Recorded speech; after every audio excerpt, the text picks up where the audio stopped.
Bismillahirrahmanirrahim. Assalamualaikum warahmatullahi wabarakatuh. Kembali lagi dengan saya Ahmad Fauzi Baihaqi.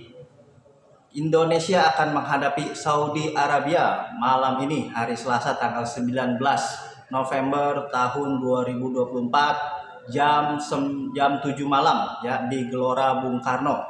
Memang menjadi sebuah keuntungan bagi kita karena bermain di depan hadapan pendukung dari timnas Indonesia. Dukungan ini kita harapkan dapat menambahkan motivasi, semangat ya dalam berjuang bagi punggawa timnas Indonesia. Tentu memang tidak mudah melawan Saudi Arabia ini, apalagi Saudi Arabia ini pelatihnya baru ya. Walaupun pelatihnya baru, Herve Renard ini pernah menukangi ya Saudi Arabia itu pada gelaran Piala Dunia tahun 2022 kemarin. Ya, di mana Arab Saudi ini satu-satunya negara yang mengalahkan Argentina pada match pertama, di mana Argentina itu menjadi champion atau juara dunia pada perhelatan Qatar tahun 2022. Tentunya ini sangat sulit bagi timnas Indonesia untuk meraih poin penuh.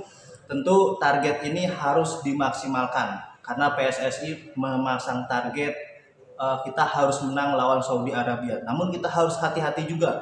Pertandingan terakhir kita kalah 0-4 oleh Jepang. Arab Saudi bermain imbang 0-0 di Australia ya. Jadi ini merupakan modal yang baik bagi Arab Saudi dan kita dalam kondisi yang kurang baik.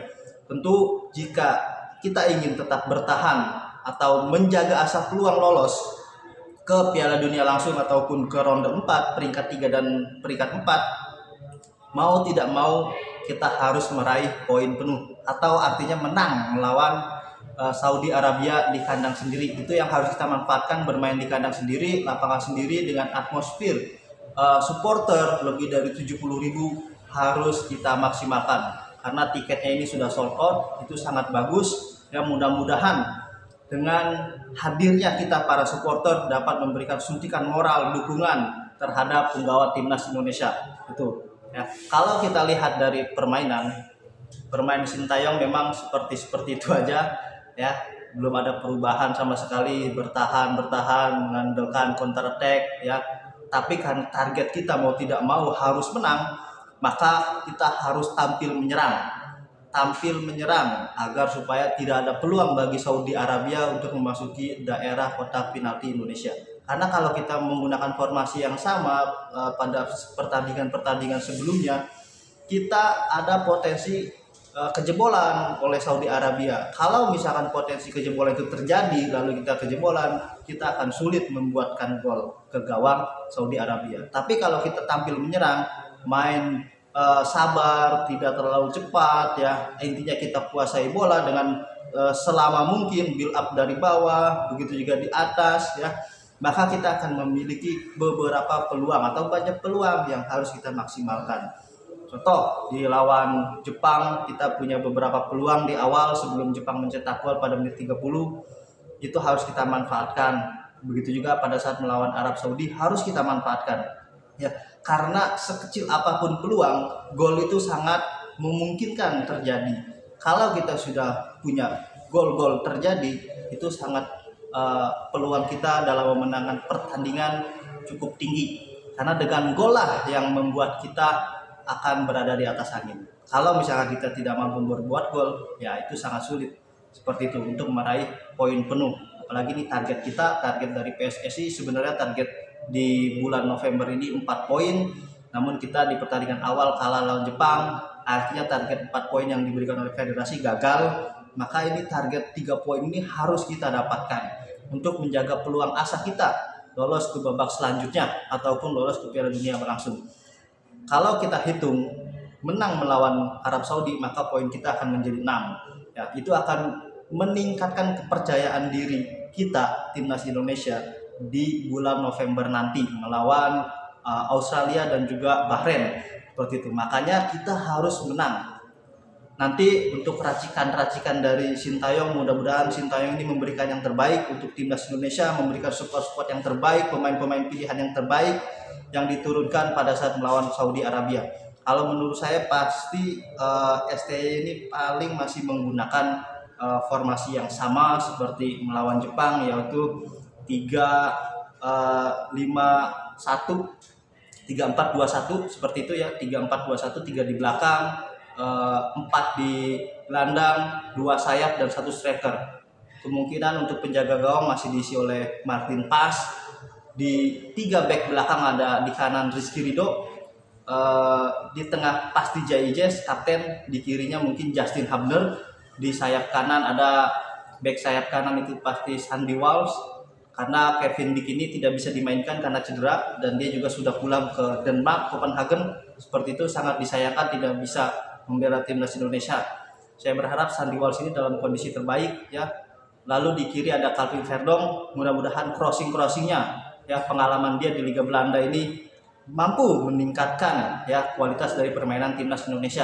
Lalu di tengah ini karena Ivar Jenner ini sudah bebas dari akumulasi kartu kuning ya, itu Ivar Jenner sudah bisa dimainkan dan STY potensinya akan memainkan Ivar Jenner dan Tom Hai di gelandang. Untuk 3 pemain depan itu ada Yakob Sayuri, mungkin bisa dipasang Yakob Sayuri. Di kiri ada Ragnar Ragnamund dan strikernya Rafael Strijk. Ya, ini yang sering dimainkan Rafael Strijk ini dan Ragnar cobalah untuk memanfaatkan peluang sekecil apapun dimanfaatkan ya, karena gol ini sangat berpengaruh ya dalam tabel klasmen grup. Bayangkan jika kemarin Ragnar itu mencetak gol pada saat 1-on-1 melawan Suzuki ya, timnas kiper Jepang, kalau itu menjadi gol itu sangat lumayan, artinya selisih minus gol kita tidak terlalu banyak ya. Jadi yang dihitung adalah selisih bukan head to head, selisih gol dalam klasmen kualifikasi Piala Dunia ronde ketiga ini adalah selisih gol yang dihitung. Maka kita harus memanfaatkan peluang sekecil apapun untuk dijadikan gol dan meminimalisir kita kebobolan. Kalau itu yang kita lakukan, kita akan mendapatkan peluang yang lebih besar di klasmen grup, karena tentu kita berharap di pertandingan lain Jepang ini menang telak ya, melawan Cina, agar supaya selisih gol dari Cina ini tetap minusnya banyak. Kalaupun nanti kita poinnya sama, kita masih menang di selisih gol seperti itu. Mudah-mudahan yang terbaik buat Indonesia.